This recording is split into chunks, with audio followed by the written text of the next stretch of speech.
நெய் வந்து நல்லா திரஞ்சி வந்துருச்சு. பிரெட் அல்வா வந்து ரெடி ஆயிடுச்சு பாருங்க. எல்லாம் ஃபுல்லாக நெய்யெலாம் வெளியாகுதுங்களா?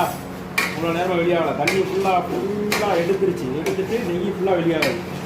முந்திரி பருப்பு கிஸ்மிஸ் எல்லாம் போட்டாச்சு. அல்வா வந்து பிரெட் அல்வா ரெடி ஆகிடுச்சு. செம்மையாக இருக்குது.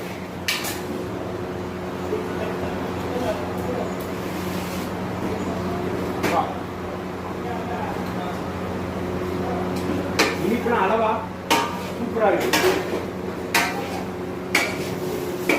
நல்லா நெய் வெளியாது.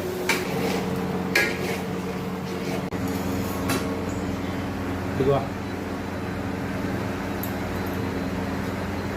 ஓகே.